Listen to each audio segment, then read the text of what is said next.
You have now arrived at Stadium and Gale. The snap, the kick, it's been blocked again! Oh my! It's been blocked again!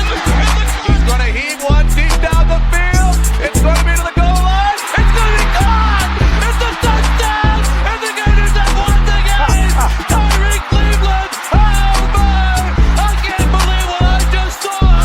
Dropping back to throw, pops and fires the ball over the middle. It's Derik! It's Derik! Got a touchdown! Derik's got a touchdown! Oh man! Derik's got a touchdown! Hands it off to Harmon. He comes back. Say goodbye.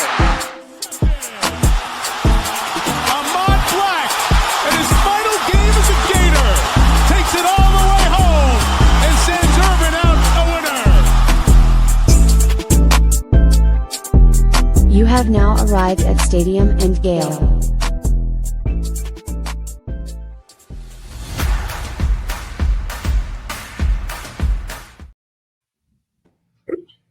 Boys and girls, ladies and gents, welcome to another episode of Stadium and Gale. It's your boy Corey. It's Dan. Delatory. And your boy Jay Scar. What up, 2-5? What it do, baby? What's good, y'all boys? Vibing, man. Vibing. Football team is off of spring break. I got spring break vibes going on. Had a very chill weekend. Not too much, man. Just dad shenanigans. I don't want to bore y'all with my dad life, man. Dan. Yeah. No, I did some stuff. Let's see. Yeah, what did I up, do? So my day started on Friday with, middle of the day. Got a nice little package from these guys. This is the Master. I know this is a audio medium as well. So got my tickets to the Masters. So excited for that. That's in a couple weeks. Be leaving 2 weeks from tomorrow. Let's see. I went and watched the game on Friday night at a place called Hattrick's here. Great vibe, big UF crowd there. Watched the game on Sunday and then went out on the boat afterwards to celebrate that.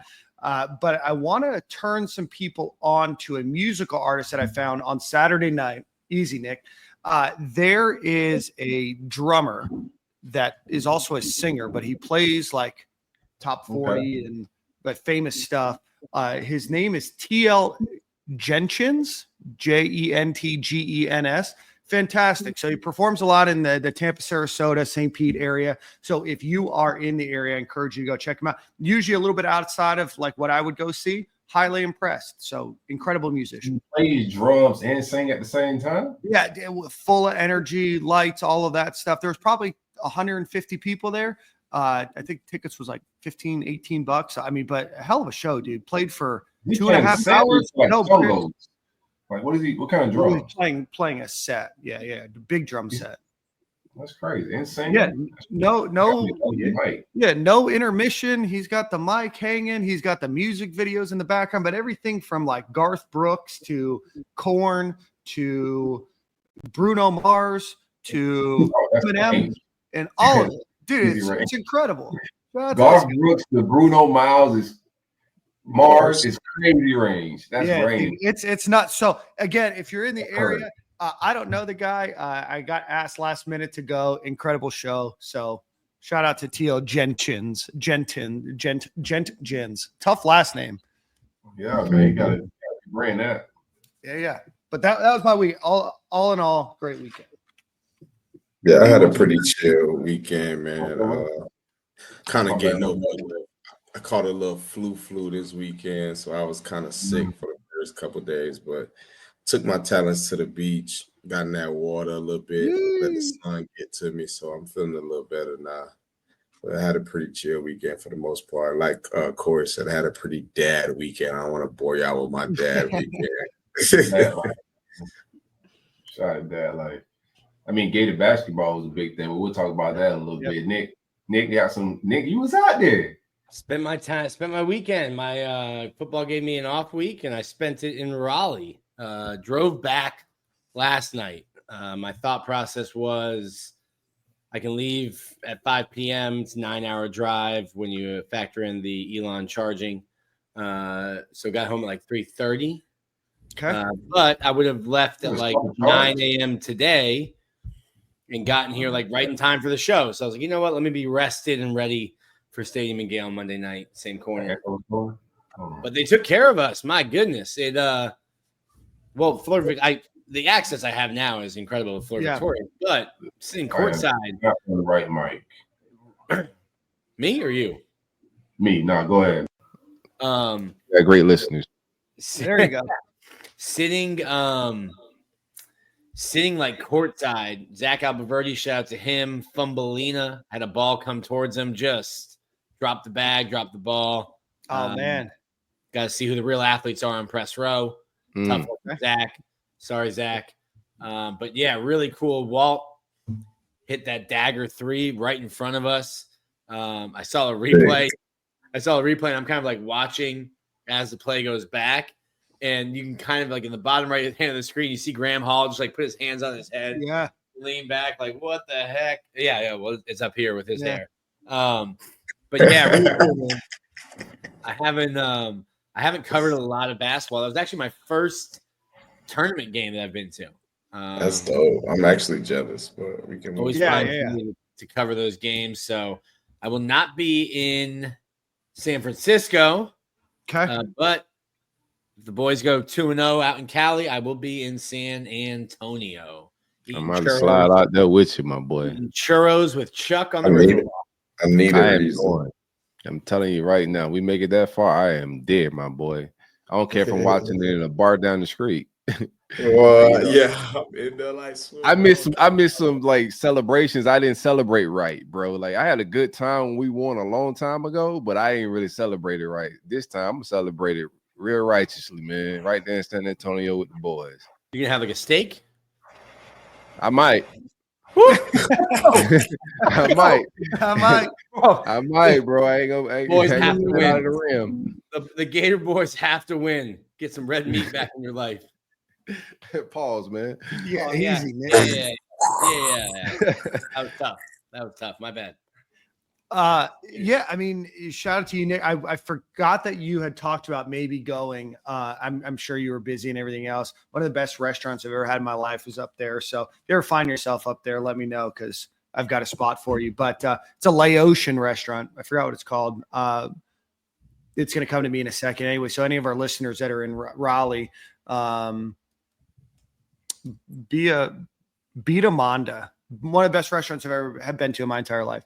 But anyway, Nick, you were up there. Let's talk a little bit about basketball. Before we do that, if you're watching on YouTube, hit the like and subscribe button. Feel free to comment. We're going to try to, get to as many comments as we can during the show. Obviously, super chat will. If you are watching, pull out your iPhone or your Android. If you could go just rate us on your favorite podcast app. We had to change the feed, I don't know, about a year and a half ago. So we lost all of those ratings. So it would mean a lot if you go ahead and do that. We had a couple haters in there. Give us a 1 star. So trying to bring that back up. So if you could do that. And with that, Corey, let's give a shout out to Brunt Insurance. One time for the great folks at Brunt Insurance and Financial Services. We appreciate you guys powering us over here at Stadium and Gale. Anything you need insured from the Panhandle to the Keys. Matter of fact, the entire Southeast. If you need insurance or you may want to get a lower quote on insurance, it's absolutely free to visit bruntinsurance.com or give them a call at 954-589-2204. I've been a loyal customer of Greg for 5-6 years. It's been a minute. Smooth sellings, great customer service, very hands-on, not a bunch of robots and automations. You get, that real small business feel, man. 954-589-2204, Brunt Insurance. Big policies. Greg, what it do, baby? Now we got a jingle. Yeah, now we got a jingle. I missed the days of jingles. You know what I mean? Like the J.G. Wentworth ones, and man. Anyway, all right, guys. Well, let's get into the show. We're gonna have Neil Blackmon from the Florida Basketball Hour join us. We tried to get him and Eric on at the same time. Eric had another conflict, but Gators do secure 2 victories in Raleigh. First round on Friday against Norfolk State. They won 95-69. Gators took a very early decisive lead. Other than about an 11-0 run to end the first half, the Gators looked great. Not much that you can expect energy-wise and everything else when you're up 35 points or so in the first half. Walter Clayton led the team with 23 points. That led them to a Sunday noon game or noon 10 game against the two-time defending national champion UConn Huskies. Very formidable UConn team, well coached, even though acts like a petulant child. Both teams tied 31 at halftime. The Gators do go down and then ultimately rally late in the game. Walter Clayton scored 13 of his 23 points in the final 8 minutes. And then that critical three-pointer with about 2.5 minutes left in the game helped the Gators seal that victory 77-75. Guys, the Gators will be heading to their first Sweet 16 in a long time, and they will be out in San Francisco, California, where they will play Maryland on Thursday at 7:36 p.m. Eastern time. So, thoughts, boys? Well, let me get a couple from boots on the ground thoughts before Neil gets in here. None of this knows.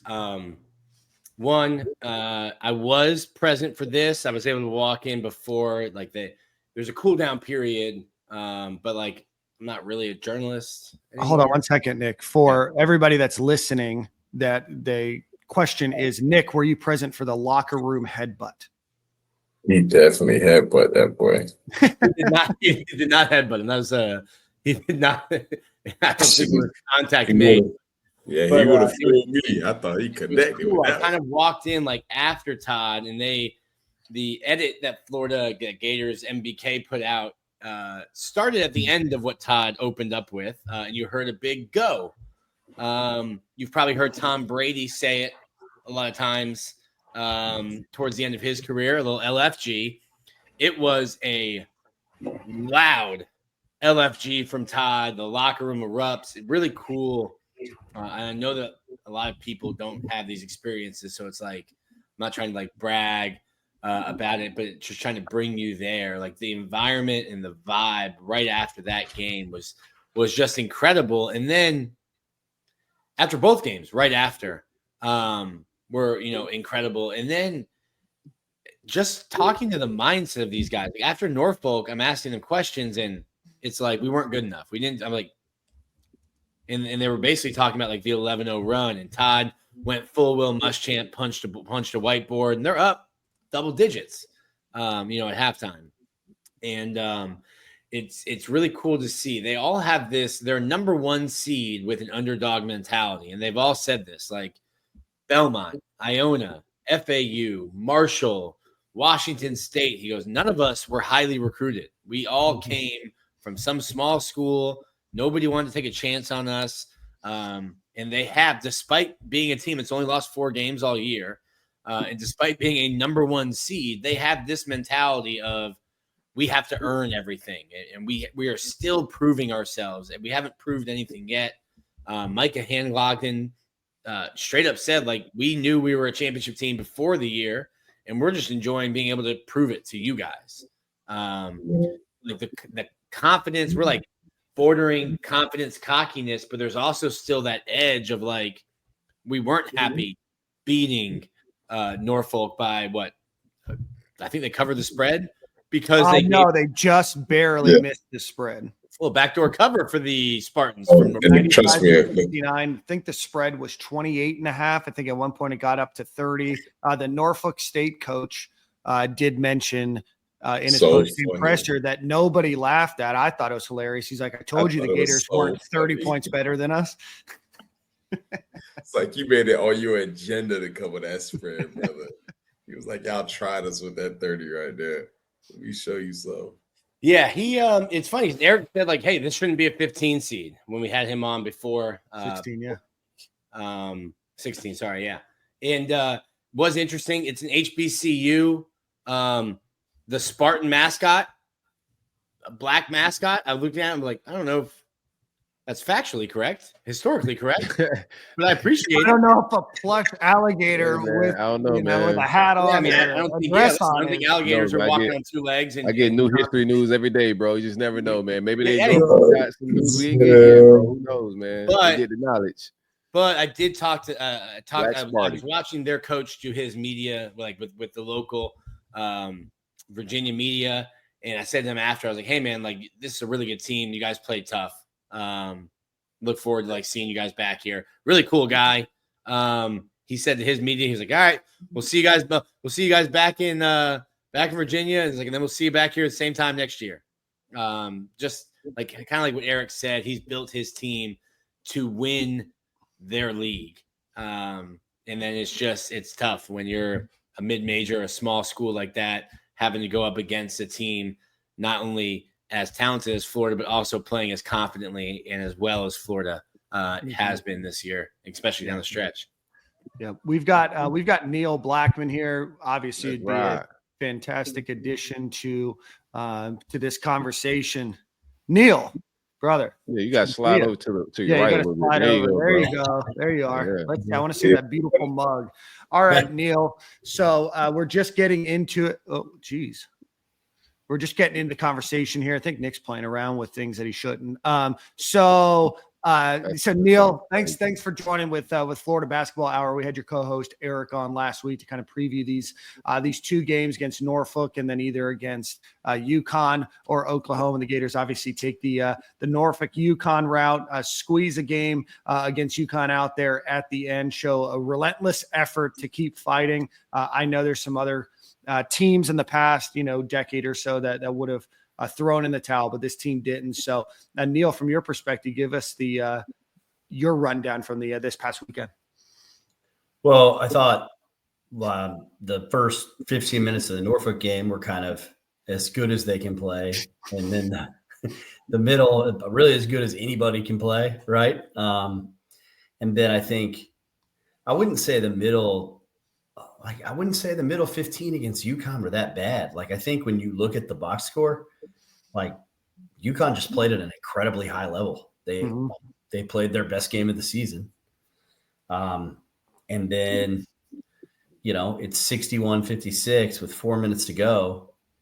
And Walter Clayton has, Florida scores. Walter Clayton has the ugly turnover. And then I feel like the Will Richards steal right before the media timeout, like just fired the whole team up. And I'm not saying that they don't win if that doesn't happen. But it was interesting. Like those 2 guys in particular, really all 3 of them, but Richard and Elijah Martin are just so unflappable. And, I was texting back and forth some staff members today, and they were like, man, we got in that huddle at the under 4. And like Elijah Martin was just like, we're going to go get this game. It's our time. It's our time to win this game. And clearly Walter Clayton, who, is a little quieter than those 2 guys just generally. He agreed with that assessment, right? The 3 that he made to go up 62-61 was NBA caliber, but the one that he made to go up 70-64, that really was the first time Florida fans, I think, could breathe. Yeah. I mean, that shot was absolutely stupid shot. Like he came around, like, first of all, UConn top blocked that screen. So they blew up the dribble handoff action for Walt that was supposed to get him a better shot. So one of the things Florida does when people top block the screens or blitz those dribble handoffs is they tell Walt or Elijah to stretch them out to go further around the perimeter. Well, UConn had adjusted to that adjustment. Like they had 2 defenders that knew he was going to drag that out and that fought over the next screen. So he has 2 guys basically on his hip. And then if you watch film on him, he can make that one where he kind of falls left a little bit, but this time he's fallen right and backwards. He just made it anyway. I mean, look, Florida's had some incredible shot-making players come through this program. I'm not old enough to have anything on Vernon Maxwell but the videotape. But Brad Beal wasn't the shot maker that Walt was when he was 19 in his one and done year at Florida. Now that came, right, but it wasn't then.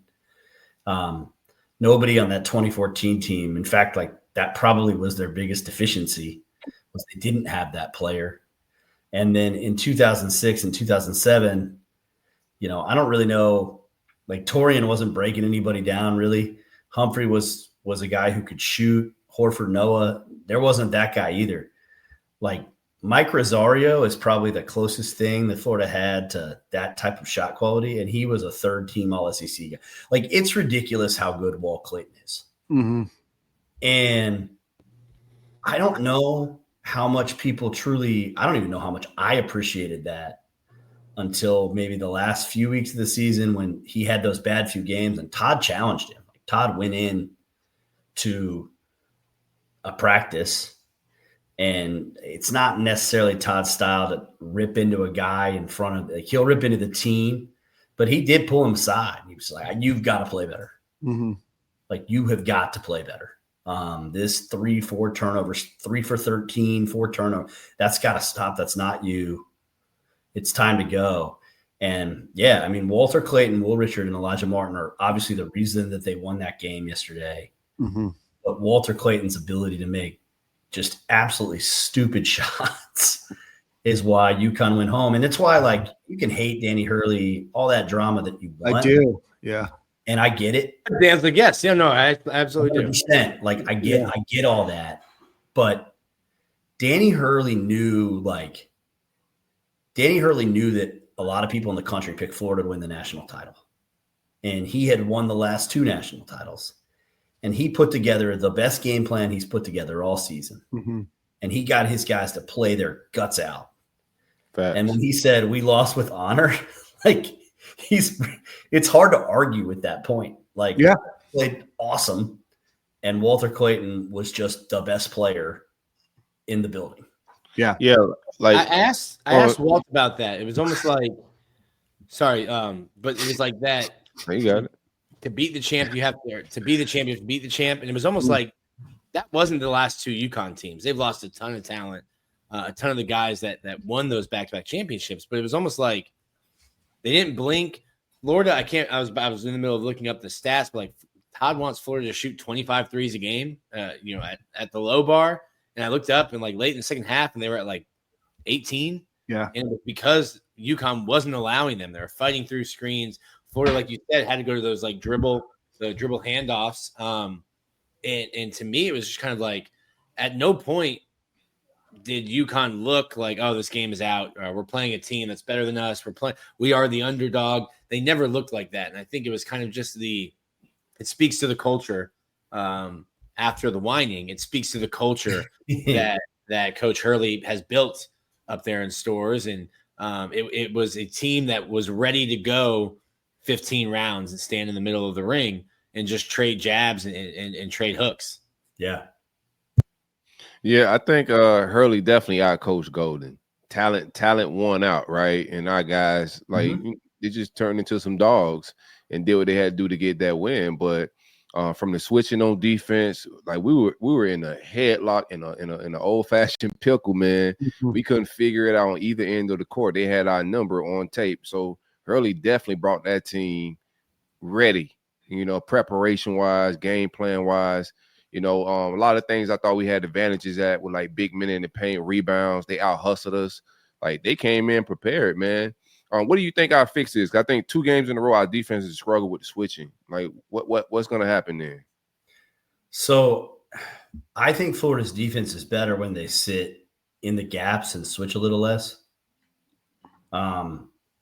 And I think we saw that at the SEC tournament. Like, we saw Florida switch less against Tennessee. Just their strategy against Tennessee, who runs some similar stuff to UConn, was like, you just have to refuse to get screened. And like, that sounds, kind of simple, but it's obviously very hard when somebody is as good at screening as Tennessee or UConn. But just their ability to blow up some of Tennessee's screening actions and then to stay in the gaps and like keep Zakai Ziegler from getting dribble penetration, keep Mark Sears from killing them with dribble penetration in the semis.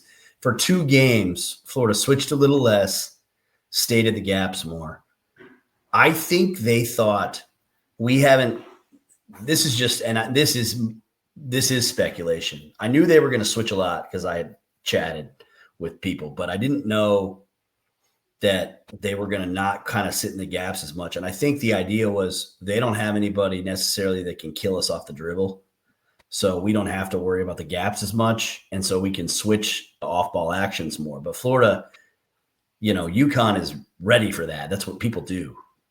And so I think Florida kind of just has to be Florida a little bit against Maryland. The good news is that Maryland has Jacoby Gillespie, who can get into the paint and who can attack you downhill. And I think that Florida probably switches less as a result because they're going to want to corral and contain dribble penetration. And like you look at Florida's best defensive performances this year, they're almost all against teams where Todd and John Andrew Jack are scared because that's who coordinates the defense, those two. When they're scared of getting beat by dribble penetration and downhill north-south drivers, they sit in the gaps more and they switch less. And I don't think it's a coincidence that their best defensive performances, like we've reached the point of 36 games now, right? Their best games are all like that. So I think that's the fix defensively. Offensively, UConn was the first team that sort of adjusted to the adjustment. So when you top block those ball screens at the top, or when you blitz or you hedge like Missouri did, or Alabama tried to do, Alabama top blocked everything. But when you blitz a ball screen, there's going to be backdoor cuts. Well, what UConn did is they top blocked a ball screen, but they pre-rotated everything so that they had a guy, like kind of a low man hold guy, who just kind of sits down around the rim. And that's how they were able to affect so many layup attempts and disrupt back cuts. Like they were the first team to adjust to Florida's adjustment. They have the personnel to do that now. Liam McNeely, McDonald's All-American, real long. Samson Johnson, not a particularly great player, but long and a champion, Maryland, that's not how they guard. Like those back cuts are going to be there again. It'll be interesting to see what Kevin Willard does. He may just rely on his big men and say, yeah, you guys go ahead and try to back up. We're going to disrupt everything at the rim. They've done most of the year, but, I don't know. I don't think that they're not a type of team that defends like UConn does. Like they're going to play man a lot more and switch a lot less.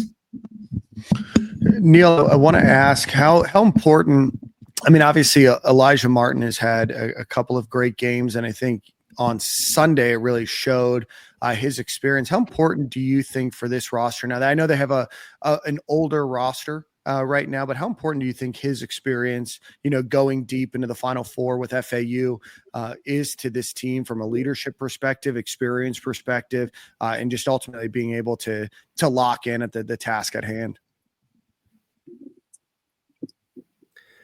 Yeah, I mean, I think Amart has been the most essential player on this team outside of your first team All-American. Right.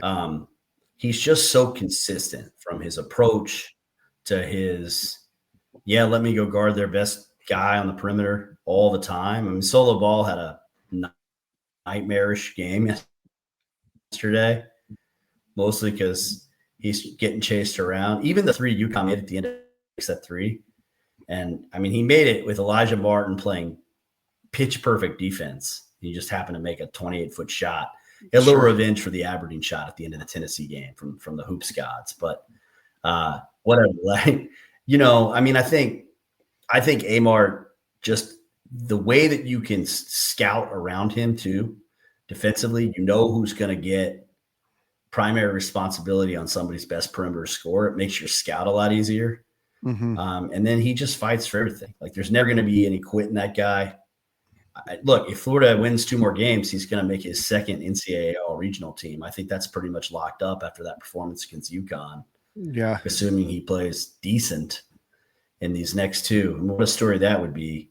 And, I mean, I just think in terms of the competitiveness level of this team, it was already going to be high. Condo's competitive, Clayton's competitive. It's not like they weren't that already. It's that just pick up to the next level. Facing adversity. That's something that Amart's done. I think that started too. Just watching some of the videos. Shout out to Randy Mickens with Learfield. He's done a really good job with those Gator boys. I think the 3 episodes they put out. And it seemed to start right away, like coming in and when they're running around campus, with a rope, or when they're running up stadium stairs. It seemed like whether it was because he was older or because he was coming off of a really good run with FAU and that kind of respect was already there for what he had done. It seemed like he stepped right in and brought that, you and I have talked privately, that dog mentality that he has, kind of brought that right away. Like as soon as workouts started in the fall, back during football season, when the basketball team is really working out and getting all their work in, it seems like he already started to bring that culture. And then another thing that I'd mentioned too, you can probably speak to, is they all keep telling me they're underdogs. I'm like, you're the number 1 seed. You're a number 1 seed. And then they remind me, like, talking to Mike, he's like, I started at Marshall. I was like, dude, I completely forgot. You are in my mind committed to Florida out of high school. And you talk about Belmont and Iona, and even Todd said, like, listen, I'm a mid-major guy. From playing to coaching, they just have this underdog mentality, which I think is unique for a team that has lost 4 times, and is a number 1 seed. And that seems to be something that, we always talk about the proverbial chip on your shoulder, but it seems like they are believing in it, and they've got dip on the other shoulder, and they're just eating.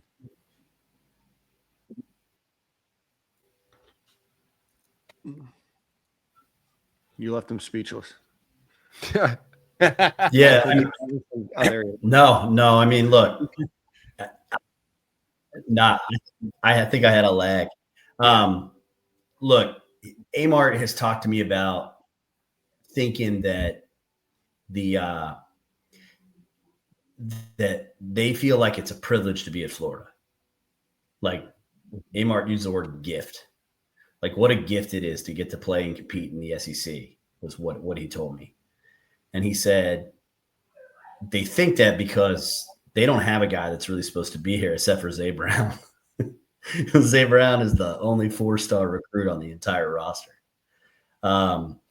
So, none of them thought they would be playing SEC basketball. Now, Walt, maybe if Walt gives up football and starts playing earlier, he rises recruiting rankings. That's what Pitino has always said about him.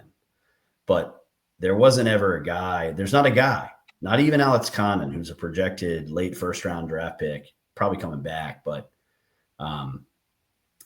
still guy who's going to get drafted in the first round once he leaves.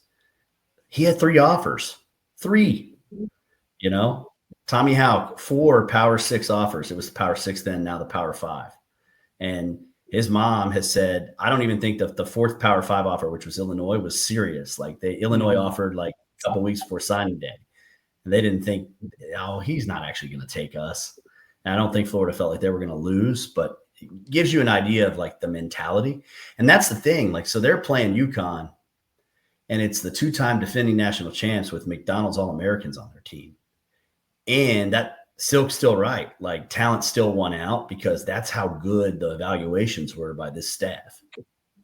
Like they saw Tommy Houck play and they said, that guy looks like an NBA, potentially an NBA player. I talked to a scout from the Hornets about Tommy H, and he said, that guy's a guard in the NBA. And I just started laughing. And he goes, have you seen him handle the ball? Have you seen him shoot? Have you seen him drive? Imagine what he'll do in the NBA with all that space. And I was like, wow. So imagine getting that kind of evaluation right, where you've got a 6'9" guy who plays the 4 for you, who NBA scouts think is a guard, right? Alex Condon, obviously they saw somebody that hadn't played basketball a lot. I've made the Joakim Noah comparison to that eval a lot. because it tracks. Joe Kim picked up basketball late. And so he got better in ways that people don't usually get better because he was getting reps. And then when he's getting better, and Jordan could speak to this, he's at like an SEC school with strength and conditioning and nutrition and all that stuff, right? So there are a lot of high school seniors that are making that jump then, even when they make a jump, because they don't have access to the thing that Alex has access to.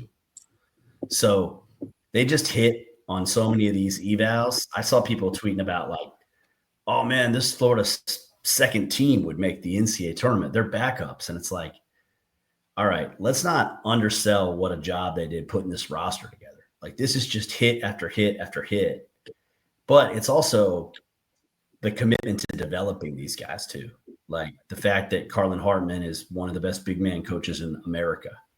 The fact that Billy Donovan thought so highly of Torian that he said, you know, if you want to go home, I understand.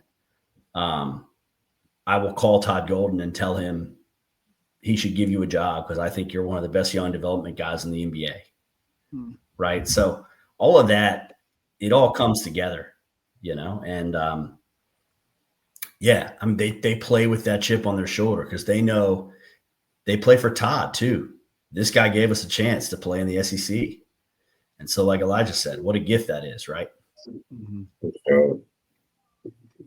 So just watching the game, how do you feel, or who do you feel can possibly give us a real run for our money in the tournament? Obviously, Duke is a really good team. I feel like they match up well against us. But other than that, I am happy that we kind of got our stinker out the way. Like, I don't feel like we played our best game against UConn. I think we could have shot better. I think we could have rebounded better. I think we could have done a lot of things better as a team. But just moving forward, who are you kind of concerned with in the tournament and stuff like that? I would just say I think I said when the bracket came out. I thought the Maryland game, if they played Maryland, would be the hardest game they play. Okay. Maryland is the Crab Five. They call their starters. They only play 6 guys legitimately. They play a 7th guy, but he'll play like 5 minutes Thursday. So they play 6. Their starters are going to play 30 to 35 minutes. They're 2 big men. Derik Queen is going to be a lottery pick. He's from Baltimore. He's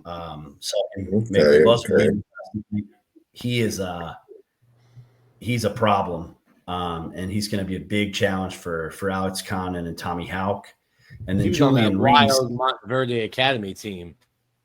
That the stupidest, that team could have made the NCAA team ever. That team could have made the NCAA tournament. But, they're all in it now. They are, and a lot of them haven't gone home yet, right? But no, yeah. So Queen, and then Julian Reese, who is like a not flamboyant and outlandish version of his little sister. Okay. But has been around forever. He's tough as hell. Like he's the first guy that Ruben Chenuli won't just be able to body without any real issues. Like, so their front court will challenge Florida.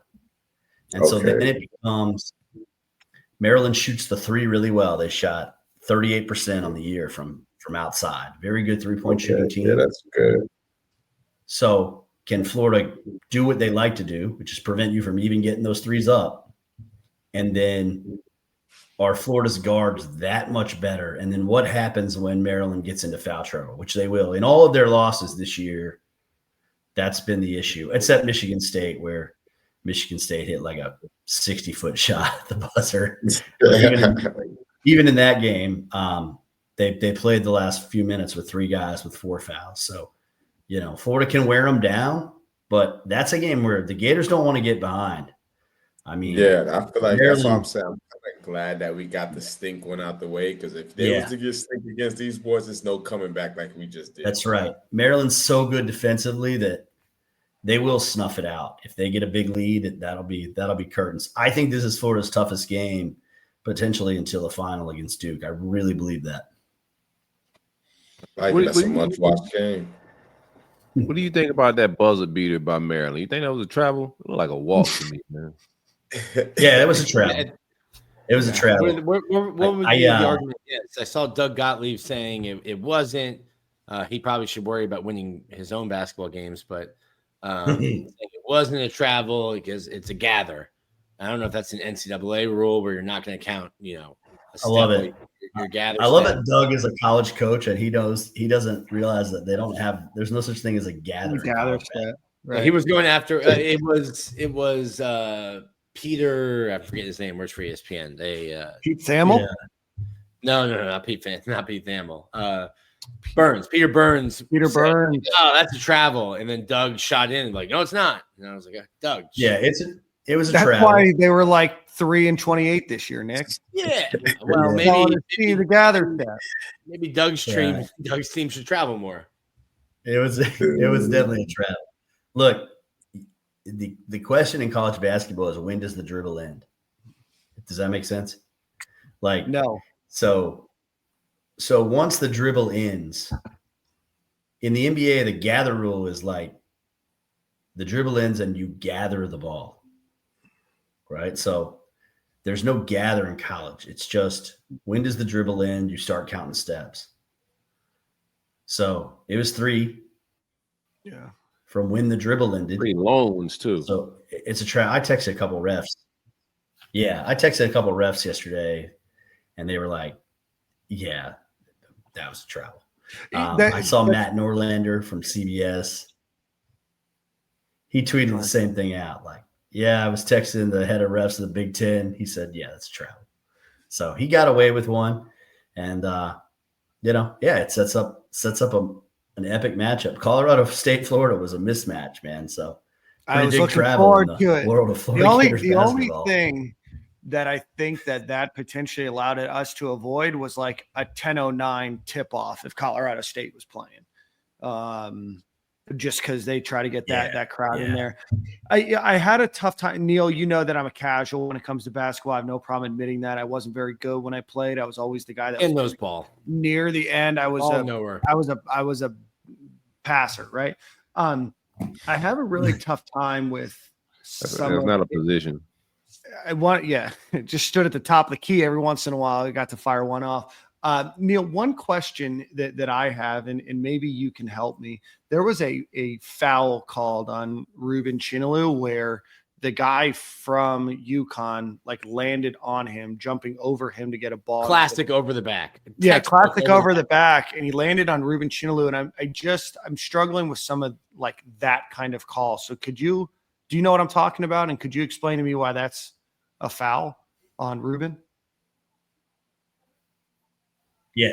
Well, that was a bad call. So okay, good. All right. You're not struggling with anything that's ball knower, Dan. Yeah. I think. Yeah. I mean, I think so. You can undercut a rebounder who's making a play on the ball, even when you're I guess the thought would be maybe he was to the side of him, but it wasn't even close, right? It wasn't.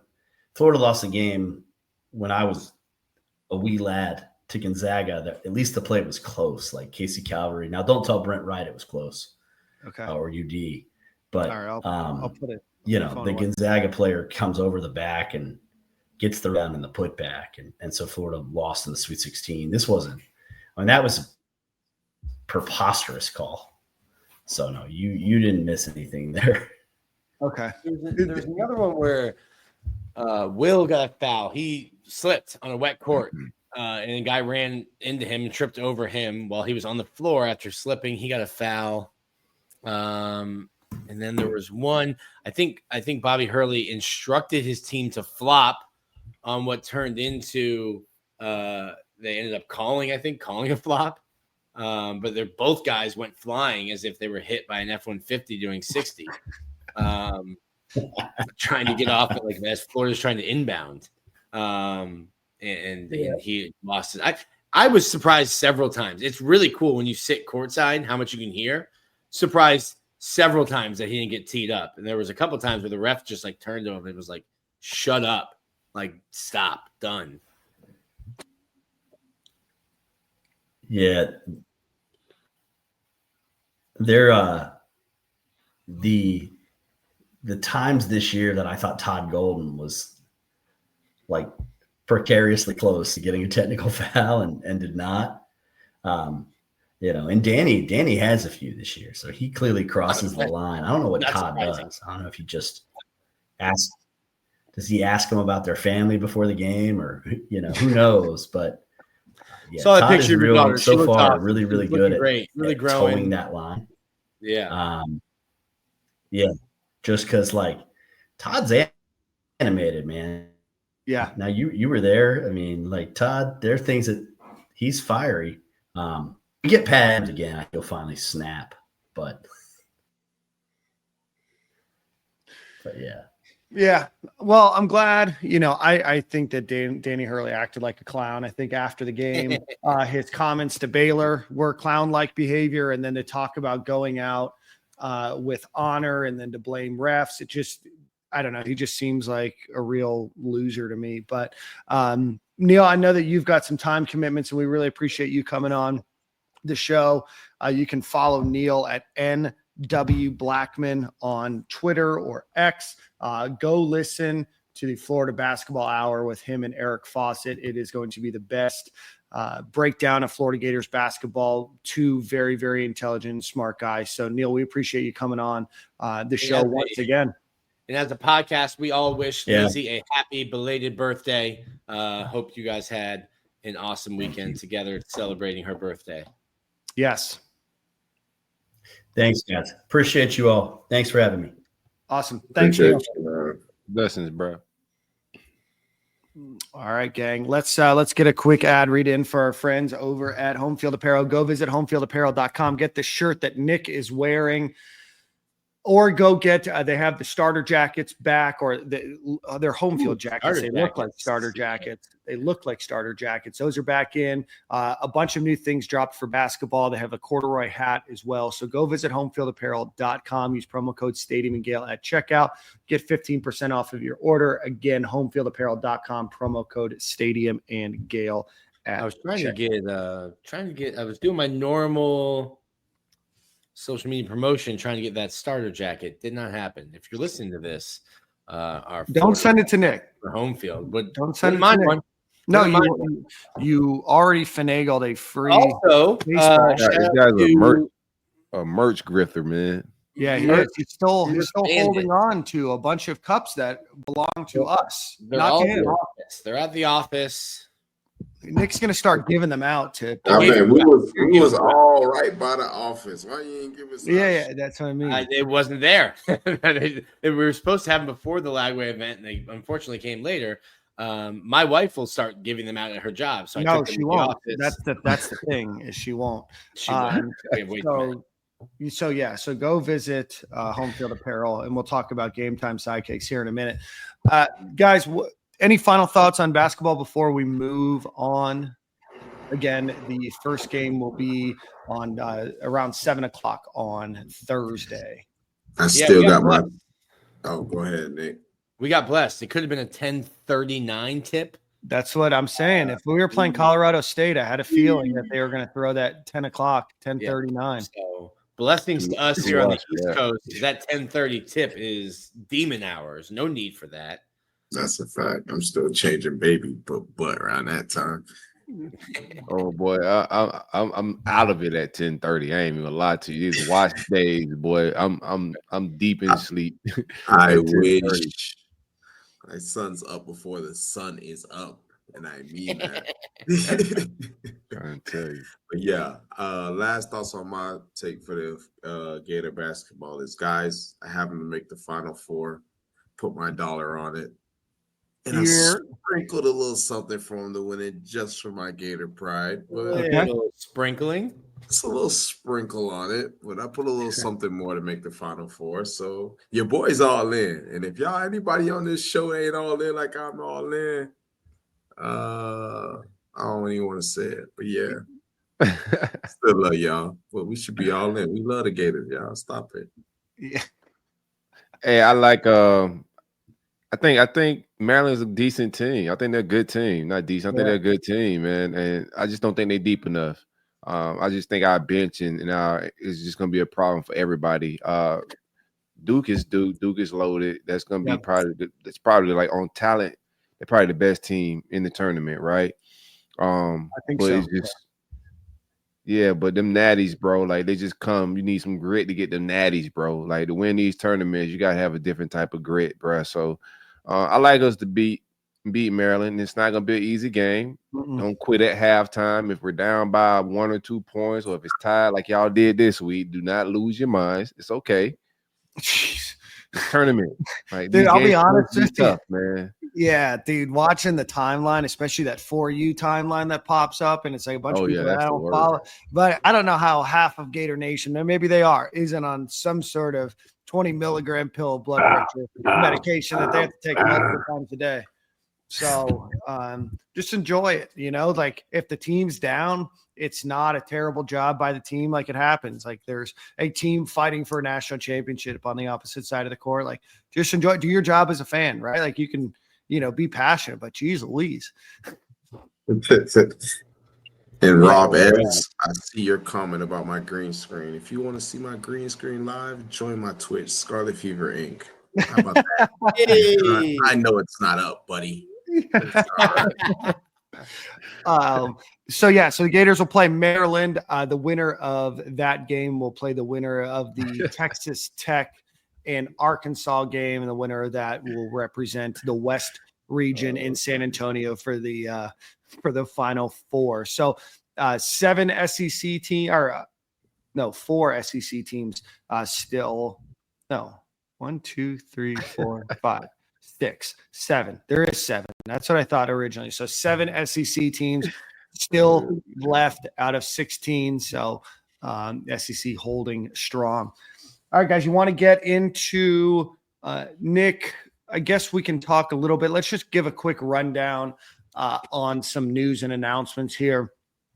The Gators are going to host Furman, Billy Napier's alma mater, on September 2nd, 2028. That got announced. Women's basketball beat UNLV at a buzzer beater in the second round of the WBIT tournament, which is the women's NIT equivalent.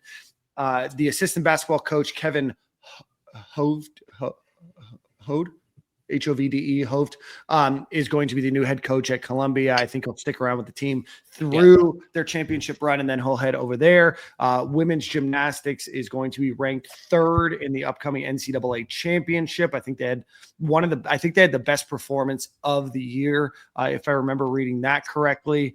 3 10s, yeah. Yep, 3 10s. And then baseball, we'll talk about them in a second. Softball went 30-4. Beating their record's 30-4. They beat UCF, split a series with number 2 Texas this season. And then finally, I forgot to write this down. Luke Poulter, who's the son of Ian Poulter, who is on the golf team, got his first ever collegiate victory this past weekend. So congratulations to him. And then Nick, let's get into baseball. What's going on with baseball, Nick? Because it's stinky over there right now. Yeah. You hyped us up, bro. You did it again. No. You did it again, man. There's an actual meme that tells you I don't hype the team. Yeah, but you tweet that often after they win, so I feel like there's not like a true meme, which lets you know that I don't overhype baseball. I just don't really think that that's how that meme works, because they'll win a game like 13-1, and then you post it, and it's like, well, I'm getting mixed signals here. You know what I mean? Yeah. So I don't overhype them. That's I let you set my baseball expectations annually. You know what I'm saying? You came on here. The expectations every year are the same. The expectations are to go to Omaha, which is.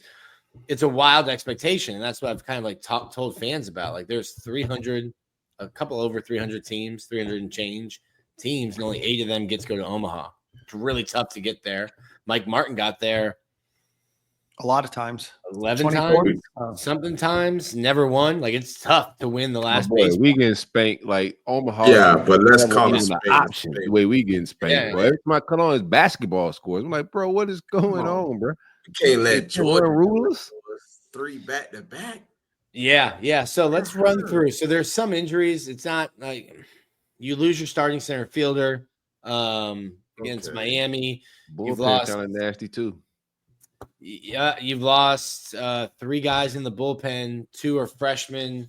One you knew who wasn't going to start because he tore his UCL, Tommy John ligament, tore his UCL towards the end of his senior year. So you knew he wasn't going to be out, but he's 6'6", freshman who would have pitched this year. You lost another freshman, Josh Rittenauer, right during the spring. That's a guy who would have been in the bullpen that you would have seen before some of the guys who are coming in and getting lit up.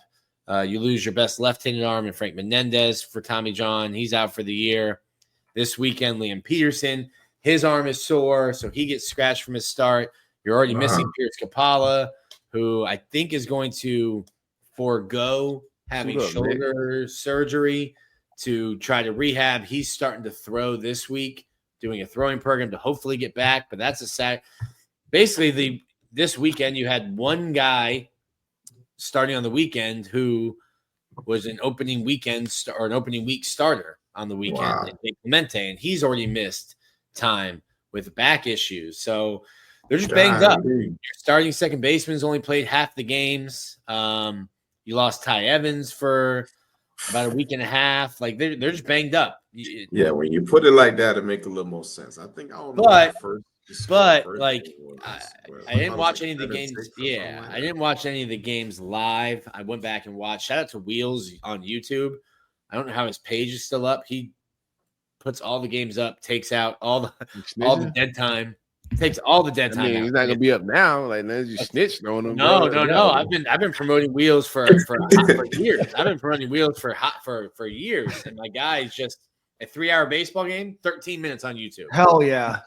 That's kind of baseball I like. Yeah, so I went back and watched all the games, and like the hitters aren't making adjustments. They're getting pitched.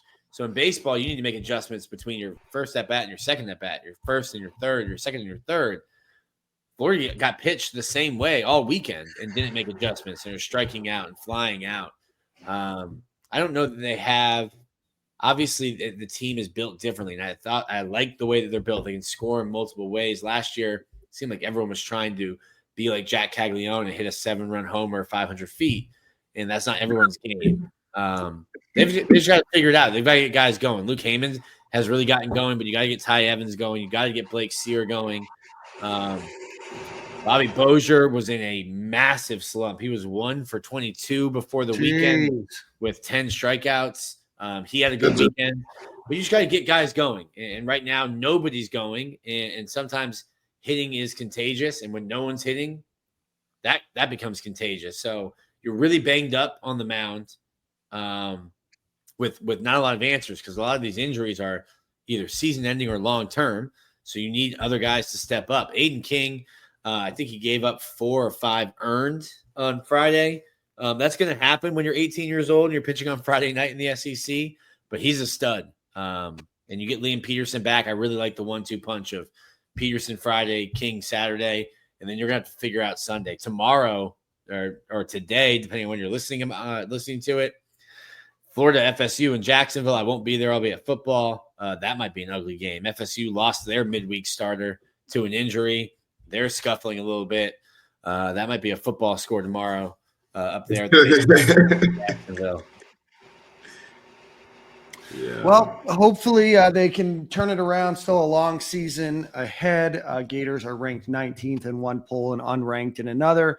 Just got to get some victories. Just tough to see the team 0-6 in the SEC. Just not used to that. But it never happened before. Yeah, never happened. So the Gators did play 2 pretty formidable opponents in Tennessee and Georgia to start the year. Obviously, a bunch of other formidable opponents in the SEC, but hopefully they can turn it around. Let's give one more shout out to our friends over at Game Time Sidekicks. We were chatting about them before. If you're looking for a cup, go visit GameTimeSidekicks.com. Use promo code Stadium15 at checkout. Or I guess if you see Nick's wife around town, you can just get one free from her. But go visit GameTimeSidekicks.com. Use promo code Stadium15. It's going to keep your hot drinks hot, cold drinks cold. Really cool designs. Always creating new products out there. So highly recommend, not just because they sponsor the show, but I literally use these cups every day. And I think these are, 2 or 3 years old, and they are still in pristine condition. So again, GameTimeSidekicks.com, promo code Stadium15.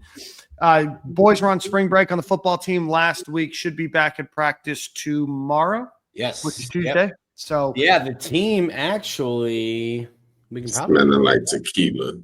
We can probably big time. Smelling. I mean, stop that. Just a bunch of good guys. Lagway seemed to be doing like Lagway was locked in doing wholesome stuff, bro. So he's out there with AR, rehabbing. Also, I don't know that he's that much bigger than AR. I think that was an angle. That's my guy, Tommy. Hey, nah, man, don't deflate our lives. That's my guy. That's my guy, Tommy Gormley. In between them, who's a PT. Thoughts go out to Tommy. His dad passed away last week down in South Florida. Former high school teammate. But he's doing well as best as you can considering the circumstances. But yeah, he works with AR, is working with DJ a little bit, rehabbing the shoulder. And I told him, I was like, hey man, really low awareness on your end right there. Not where you need to be in that picture. Tommy's not a small guy, but you don't need to be positioning yourself between Derik Jordan Lagway and Anthony Richardson. If I'm taking a picture with them, I'm on the end. We're not. Yeah, but you probably ain't got the same. Like he in his mind, he probably didn't even notice the height. That's how I be. Like I don't even. No, it's not the height. Size. Tommy's like, bro. Tommy's like 6'1", like probably $190. I'm like in between two guys who are 6'3", 6'4", 220. Pause. Get your ass away from me, nigga. Jeez, Gordon. It's a family show, brother. It's a family show. All right, so Gators will be back at practice tomorrow on Tuesday. The Gators did. I don't know if it's been formally announced. It's definitely the news has been broken that former tight end coach William Peagler, who has spent the last couple of years at Arizona, he famously jetted after 1 year, convinced, I guess, his wife to move back to Gainesville. So he'll be in some role off the field, I would imagine. What I can envision is with Callaway stepping up. Wife. I'm sorry? I thought it was the defensive coordinator's wife, not Peagler. Peagler, I don't know that Peagler's married. You're thinking of Tony, Patrick Tony's wife. Yeah, that might sound right. Well, anyway, regardless, sorry for the slander to the future Mrs. Peagler. I'm sure you're going to love Gainesville.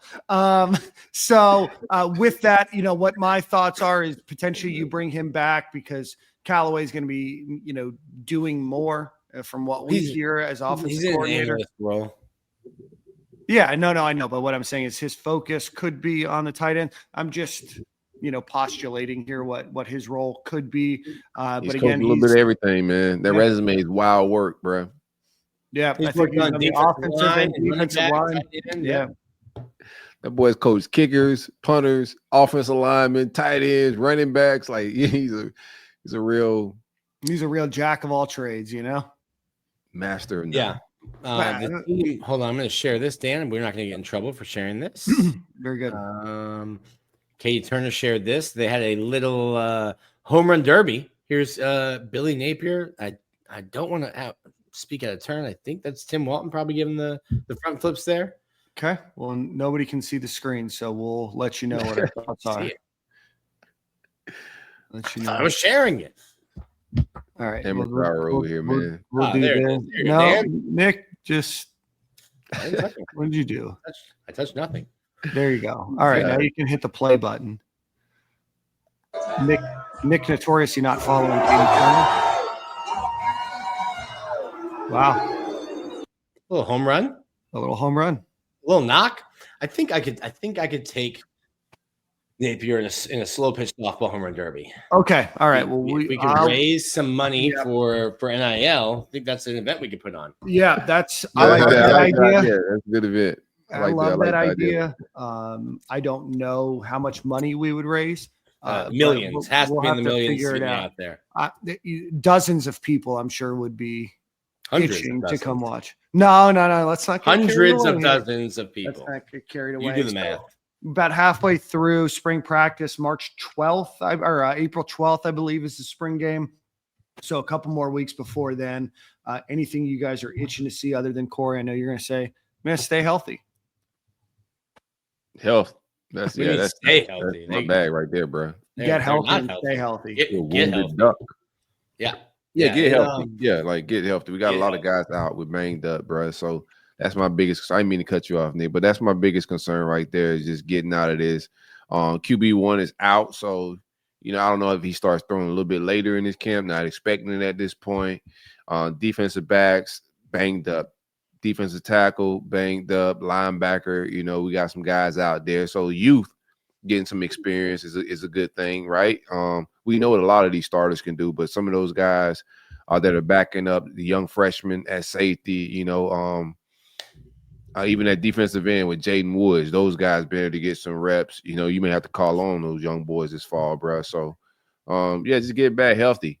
We need a healthy football team. We ended the season very banged up, and we still dealing with it. So, just getting healthy is the main thing for me, man. Yeah, it's I was joking with Kevin Moore. They do a lot of like 7-on-7 stuff right now, and they're just like not able to rotate. And like I was in between the fields, so Devin was near the IPF, and like he's just covering deep post after deep post, and after like 5 in a row, I'm like, dog, can you tap at like what are we doing? Why are you back over here? He's like, bro, it's just what we have. This is what we have. I'm like, can you talk to your guy? Like, hey man, how about like a 5-yard dig? Can I get a hitch?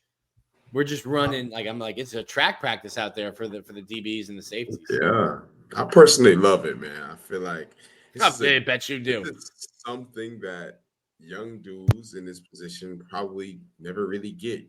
Probably if all our starters is here right now, them boys are to be riding the bench, complaining, possibly wanting to transfer because they ain't getting enough PT, getting enough time. I ain't even thinking about seeing the field. So now as a young player in the defensive back room, you got a chance to showcase your talent, put more in your tool bag and your bag as far as getting more reps than you probably would have ever gotten any spring practice, whatever, or a game, whatever you want to call it. You just got time to work on your stuff. And obviously you have more room to mess up because like, okay, let's just say you had a bad day at practice, coach chewing you out in the film room. So what? Usually if the room is deep and you playing stupid out there getting bombed or something like that, you will be watching the next day. You won't be out there with any more attempts of getting bombed. So what? You making a couple bad plays, you learn from it, you get a chance to go correct it again on the field, not correcting it, watching the next man do good. Because that's how it happens, especially in the SEC. Once you do bad a couple times, they ain't going to let you go out there and keep doing bad. They're going to put it in this next man up, especially if you're a young guy. So it really gives those young boys a time to kind of be able to mess up. Coach can go correct it in the film room, and then we can bring it out back on the field the next day. And you know that you're going to have chance after chance to get it right. You getting more reps at it. You're seeing more route combinations. You just getting more familiar with the speed of the game.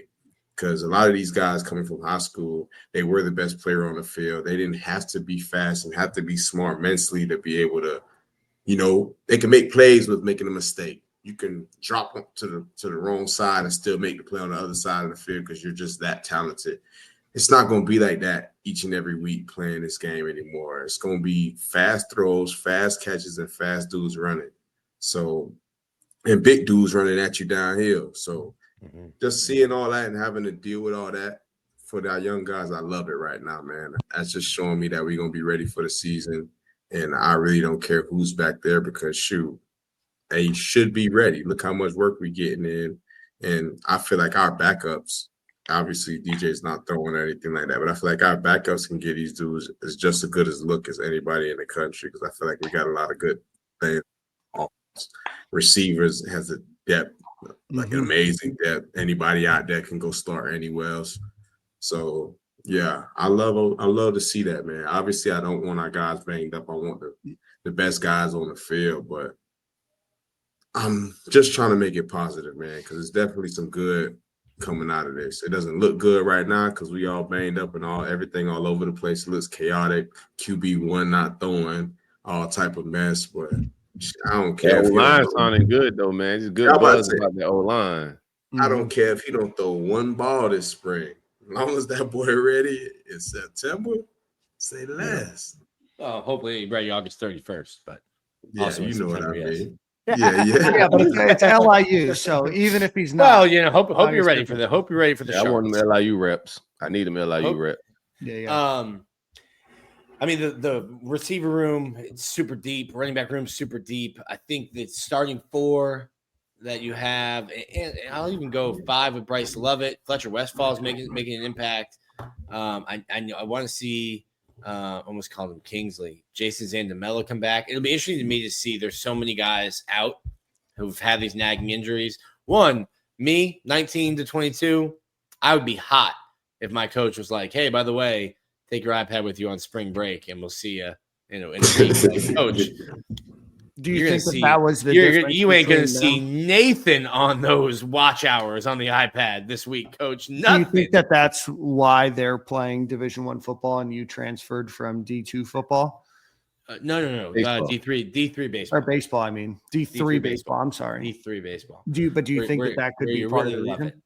Maybe, potentially. Yeah, who's to say, Dan? Yeah, who knows, right? This isn't a revisionist history show. Who's right, to say? Where my revisionist history, go listen to Revisionist History by Malcolm Gladwell. It'll be interesting to see if anyone is back from being unhealthy to being able to get back and get some reps. Because I think it is really important to get Zandamello those reps. Rod Kearney can slide over there, but they're really just trying to let him just eat. Like, hey, take some off your plate. Enjoy just playing right guard, not having to worry about spending half your reps at practice at center and then half at right guard. And then, oh, shoot, we have an injury. Now we need you to flip the mirror around and go play left guard. And I think just allowing him to play one spot will help him because I think he's a hell of a player. He was a great interview on Stadium and Gale. Go check that out. Yep. But, yeah, there's a bunch of guys who aren't healthy. I don't know that we'll see Pup Howard, but you're getting a ton of other reps. And to Jordan's point is this is the time where it's fine if you're not 100% healthy. You're like almost like when basketball had Walt go down and then Amart goes down, you're getting Urban reps and you're getting Denzel Aberdeen starts and reps. All these guys who weren't going to be getting reps or wouldn't have been getting reps if all the ones and everyone else was healthy, you will be better for it come fall. Absolutely. So we'll have a more comprehensive approach. I think we're going to talk a little NFL draft the next couple of weeks with our guy Trevor Sikkema. So we'll definitely, continue to break down where we're at. Pro Day is pretty soon, right, Nick? Yeah, Thursday. I'll run through the list. So there's 20 guys, 18 guys from the team, and then blast from the past. My guy Max Garcia. We'll be working out. So Michael Tarquin's going to be there. I will pull up Joy.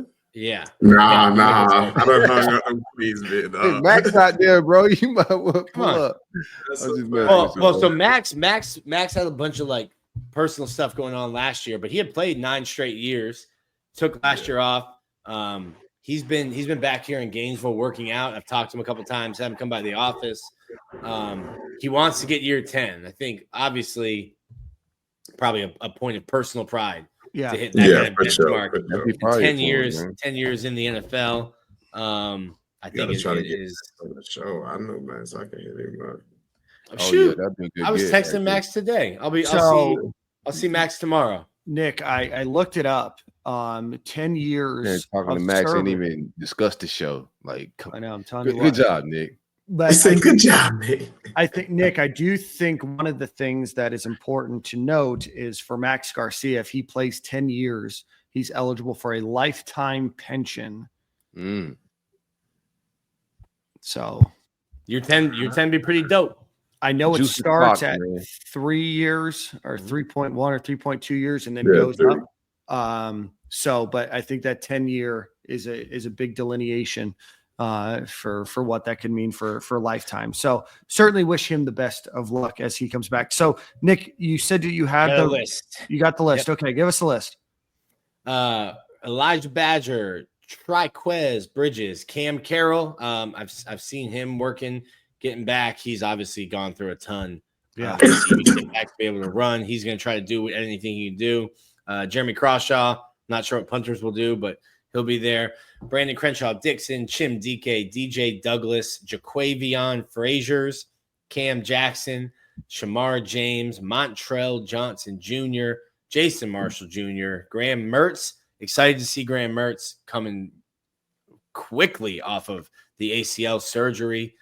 He's going to go through, I think, from what he's told me, like a regular pro day. Okay. He's been moving with and without a brace coming back. So excited to see him.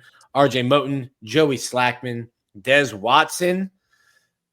Looking forward to the 40 and the bench press. That might be like like Des Watson or Des Y'all, please lay off my boy X, bro. Yo, Des might get X, at least in the 10. If Des break under 5, we gonna feel it down here in South Florida. It'll be an earthquake.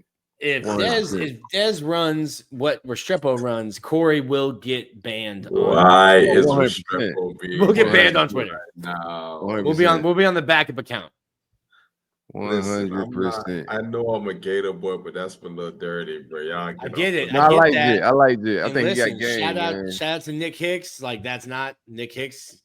Nah, that wasn't Nick Hicks. He was training with Bomarito. Oh, he should have trained at Perform then. Should have been at Perform. You wouldn't have run like a 4th round linebacker. Jamarcus Weston and then Derik Wingo. I think Derik Wingo's got a 4.8 in him too. So I know Jamarcus Weston almost left early to go to the NFL. I think that's what was said. But I think he could have a potential. No, I'm thinking of Jaquavion Fraziers that I think could have a potential special teams career in the NFL. No, Weston would probably the one the special team potential for sure. What? Okay, he's just straight out big and fast. Yeah. That's what it was. Yeah. Weston. What position is he going to try out for? Special teams. Special, just all of it, just gunner. Just have him running from the 25-yard line to see what his reaction is when the ball goes over his gunner drills. Straight gunner drills, man. That's all I'm here for, bro. Before they catch it. I love it. Well, we'll talk about those results next week on Stadium and Gale. Obviously, we'll talk about basketball, and hopefully, we'll talk a little bit about the NFL draft, which is coming up in about a month. A little bit less than a month. Yeah. One more pro day take. If I was any of those guys that ran, like if I'm a Gator that ran a 40 at the combine, I'm not rerunning. Yeah. Yeah, I didn't rerun once I ran at the combine. I left it where it was at. I mean, honestly, I personally feel like if you're fast, you should run because you're going to get a better hand time than you did laser. But if you're not fast, what you fighting for 1 second for? Right. But if you about to knock off something, possibly can clock a 4.3, low like that. Yeah, like Chim's not going to rerun. Like he ran a 4.3 at the combine. Why rerun? Nah. He ran 4.3 laser. You're exactly. Good. He could probably go bust something crazy on the hand time, but it's not really necessary. But like Badger needs to run. Right, that's somebody who can actually benefit from the hand time. Like that's ran like he probably could knock it down a little bit. He probably could. I would expect him to run. He didn't put up a number that he probably loves and wants to stand on. Like I talked to Cam Jackson. 4.4. Yeah, you're gonna run faster hand time, and I don't like. It's like what I'm saying is like what Jordan said. He didn't run a time that he's like, yeah, baby, I'm good. Like I can beat that hand time, and I didn't knock anyone's socks off at the combine. Like Chim, no sense. No, he got a vibe. Hey man, the lasers might have been off. Let's not tempt fate. But like Triquez Bridges has to run. A guy like Jamarcus Weston is gonna be huge for him. A guy like DJ Douglas is huge for him. I don't know. Did Shamar run at the combine? Bro. Like I love them guys, but there is nothing they can do at this pro day to get. Like, what is DJ Douglas gonna do? Run a 3.9? Yes, that would get you drafted. Yeah, I sure will. I'm not even trying to like joke. Like he would have to do something incredibly crazy at his pro day to get like drafted. Nah, for sure. But his pro day could probably get him, you feel me? A little training camp invite. You feel me? Yeah. Everybody need just an opportunity guy. You feel me? I just give me a chance, man. So it ain't impossible. Them boys' hopes ain't up yet. They definitely just got to go there, show up and show out, show your effort, show you in shape, be ready to do above and beyond. So it ain't over for somebody's everybody. gonna see Weston and think they can fix him.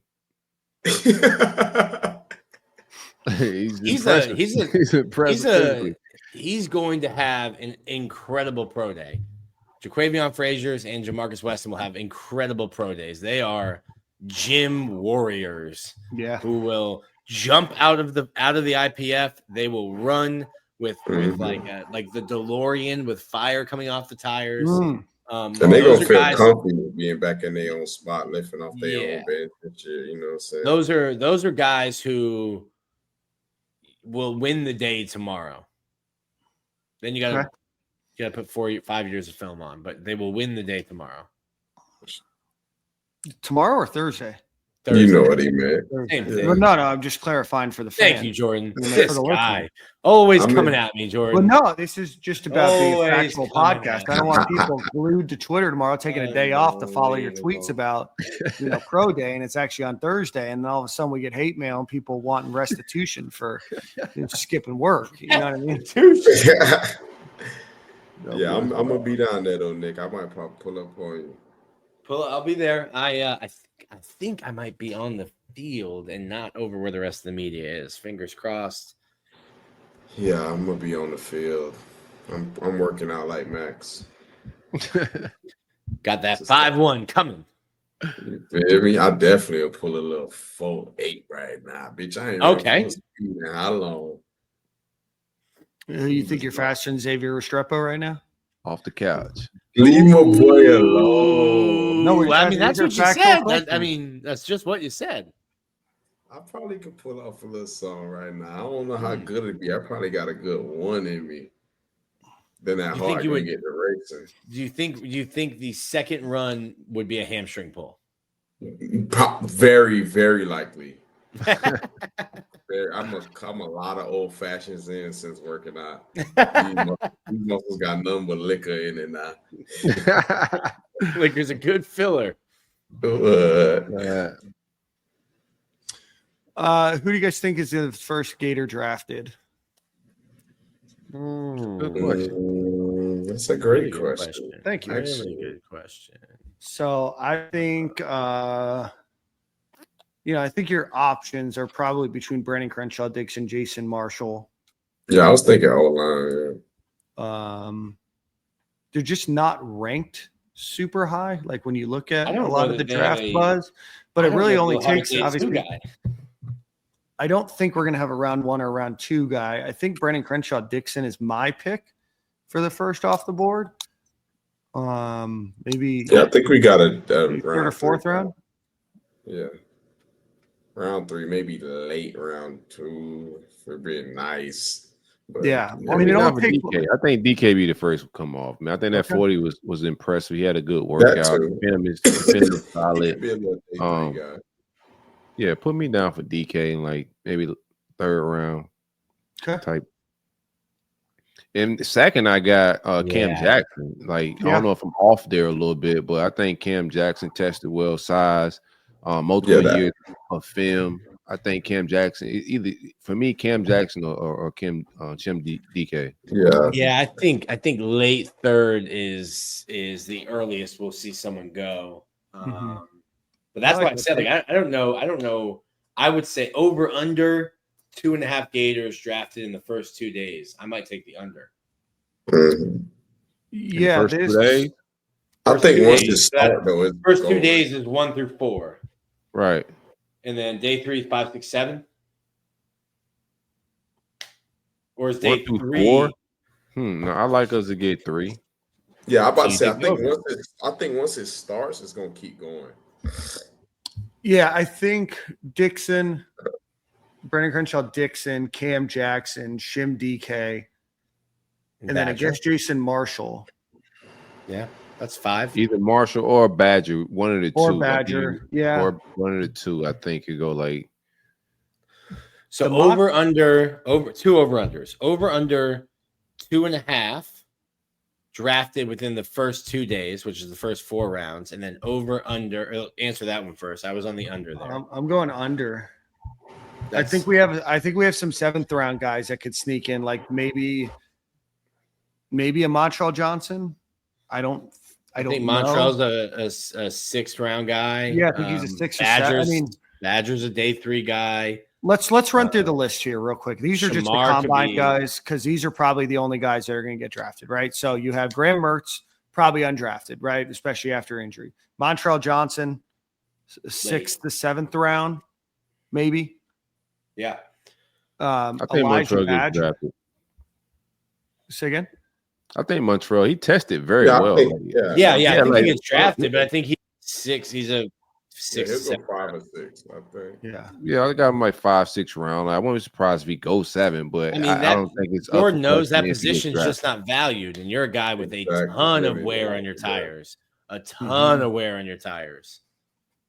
A ton? I wouldn't say a ton. A ton. I mean, what he played 4 years, right? He did all 4. Yeah, he did play all 4. Yeah, he's got. Billy's very nice with sharing that thing, bro. He never really was a bell cow for us any of those years. Well, he had only 100 attempts last year, but didn't play a lot.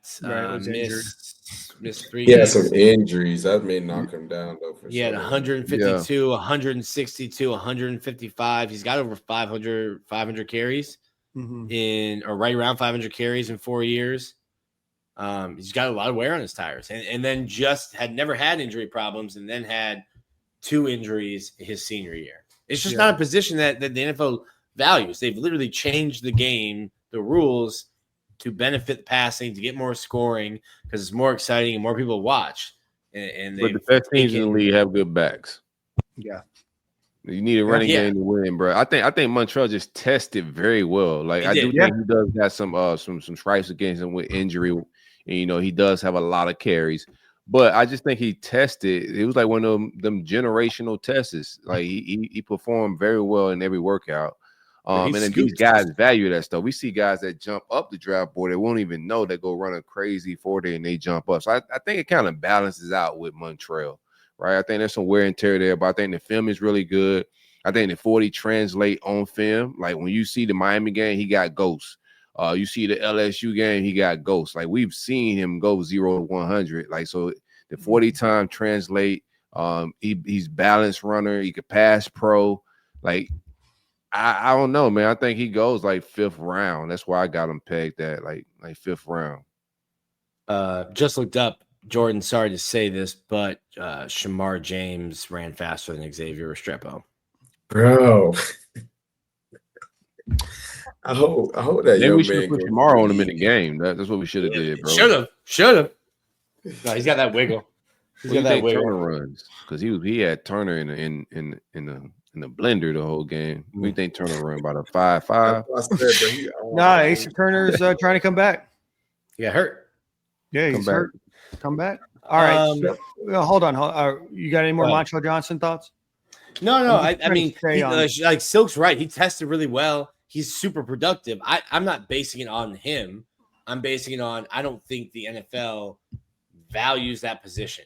And they will take him 5th to 7th, pay him 5th to 7th money, and then it's going to be hard to get a second contract unless you really ball out because they'll just take another guy 5th to 7th who's now 4 years younger than you and pay him nothing because they don't value the running back position in the NFL anymore. It's not against Montreal unless you're a Christian McCaffrey or a guy like that who was that dude in college for a team that won a ton.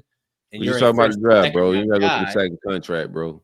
We're just talking draft. You already at second contract. Yeah. Nick's jumping way ahead. We'll talk about that in March 24th, 2029's episode. Yeah.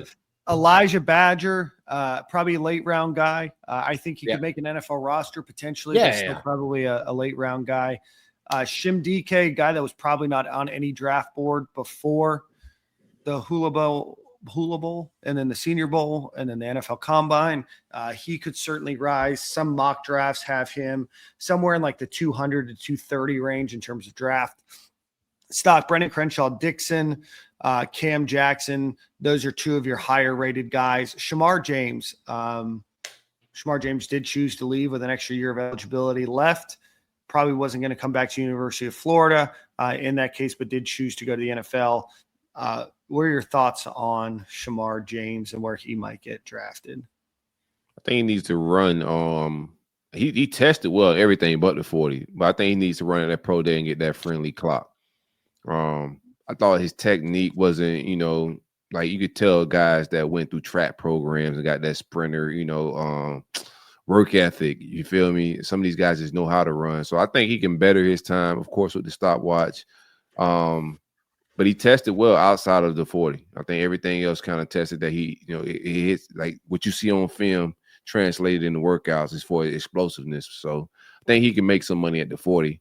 But he is who he is. He's an undersized linebacker. He's not like as big, but he can get sideline to sideline.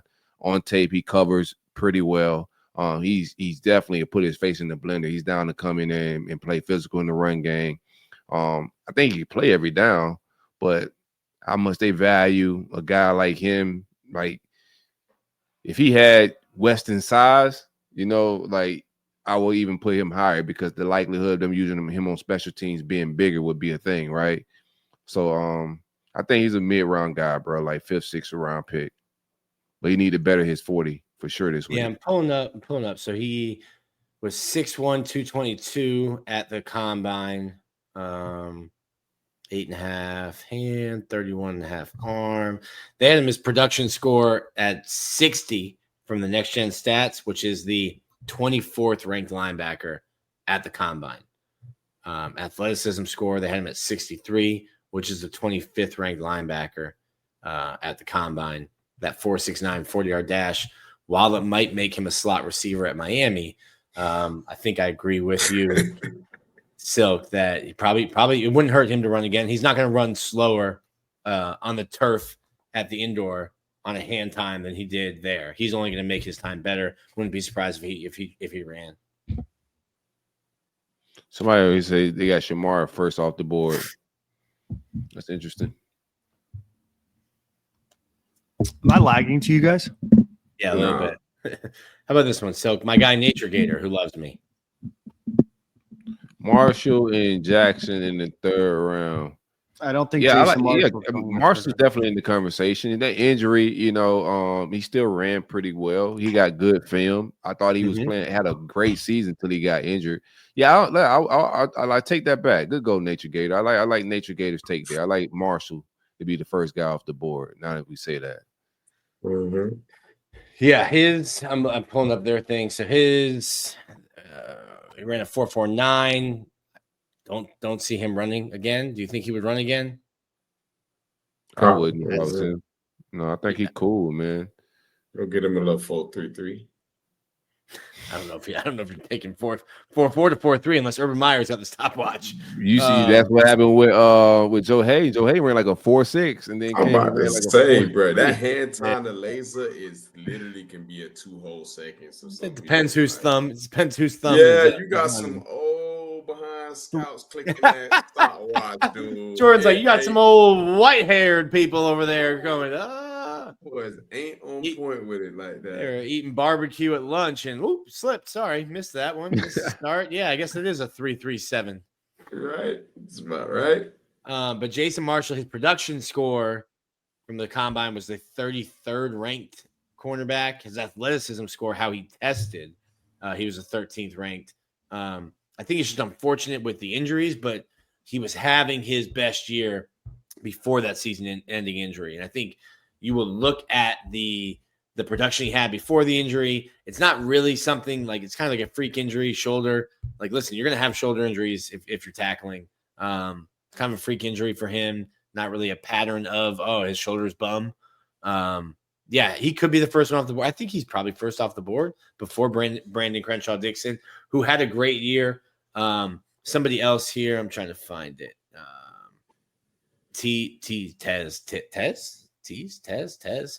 Tez, man. I don't know how you got Tez. Triquez. I'm thinking Tez Tabor, who's around.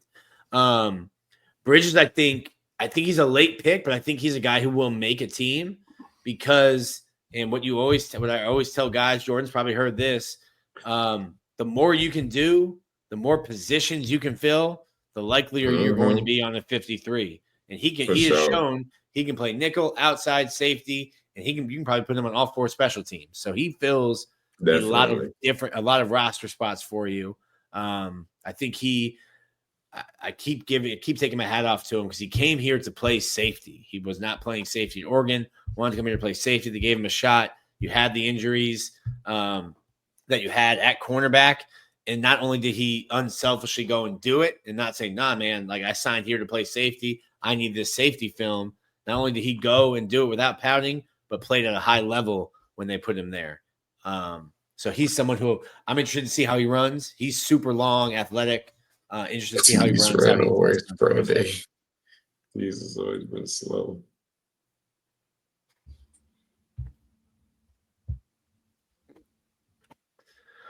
Dan, you got off. Dan's still on that Obama internet, man. No. Dan's got that gerbil back. The gerbil running on the library Wi-Fi, man. This condo building's been having issues with the internet for the past few days, and all of a sudden you guys are stumbling on my end, so I'm just going to stay quiet here. When you're on the 48th floor penthouse, it's tough to get the Wi-Fi that high. I get it. Probably. I got to. I'll have to file a complaint. Let's see, who else did we miss? But I will say this is a really exciting pro day. I think you're going to have some guys. Like last year, it was probably the worst pro day that I'd been at. I had people at NFL scouts and like assistant GMs ask me, is Ricky Pearsall going to run? Is he going to work out? And I just lied to him. I was like, yeah, he is, because they weren't going to come otherwise. They weren't going to show up. They believe. I think maybe they were there. Ricky ran crazy. They were there. But this is a loaded pro day. A lot of guys that like I said, I think Weston and Frazier will both test out of their minds. I'm interested to see if the Shamar run does. What does Jay Marshall do? What does Montrell do? Obviously, we'll be watching Jeremy Crawshaw intently throughout the entire time. Shout out to Jeremy, just got engaged. Shout out to him. Big ups to the Crawshaw. Getting engaged. That's a monumental point in your life. So yeah, and you get that green card, baby. I think Thursday is going to be a good show. Yeah, for that. I think Thursday is going to be a good show. I mean, just keeping it a buck, you know what I mean? Like, he lying though. No, I do think Jeremy Crawshaw does have a chance. Obviously, there's only 32 green card, baby. There's only 32 punters in the NFL, but I think Jeremy Crawshaw showed a lot, and there's a chance, right?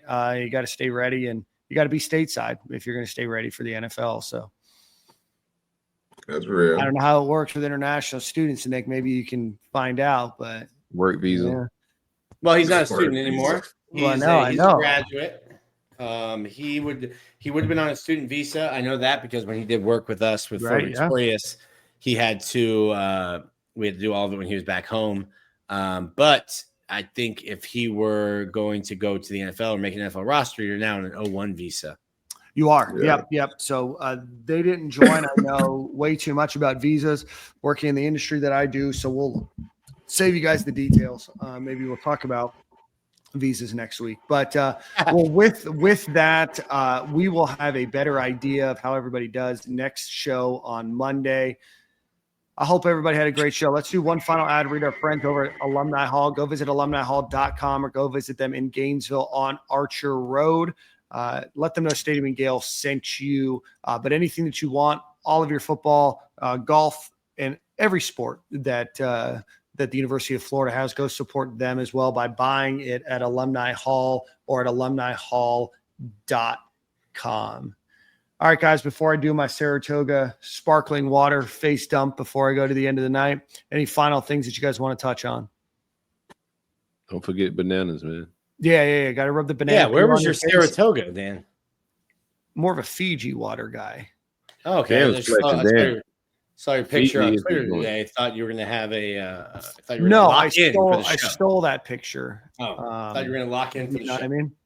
No. Well, it's not. Well, it's not like the Pappy photo. How you like That was hella bananas, though. What you was doing with all the bananas, fam? No, listen. Don't ask questions you don't want the answer to. Yeah, Jordan. They weren't. First off, it wasn't my photo. And second, they weren't my bananas. What somebody would be doing with all those, I think, is just staging a photo. But that's just I was thinking like a little smoothie or something. Okay, right? Yes. My face could use some work, all the work that it could need. So we got to put as many banana peels on there as possible. Wild. You know what I mean? But man, just take a cold shower, bro. You ain't got to make like buckets and bowls of water. Just take a cold shower, bro. Yeah. Well, the only people who have time to do all of that are people who are literally only influencing on social media. That guy's a genius, man. He got everybody talking about that, man.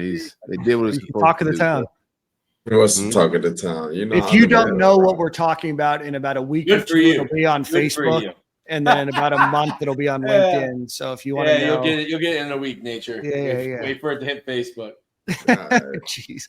All right, guys, let's get out of here. I don't know who has song of the week. It was me last week. So does that mean it's me?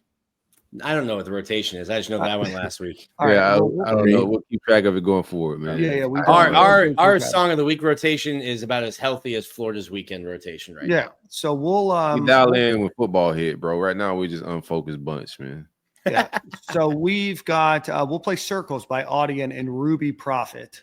It's a fun It's a fun song, a bit of a banger. So all right, guys, we'll see you at the same corner, same time next week. Before you leave, hit the like button, hit the subscribe button. Let us know. Oh, and if you're still listening, which I know you are, go to your podcast app, give us a rating. We appreciate you guys. We'll see you at the same corner, same time next week.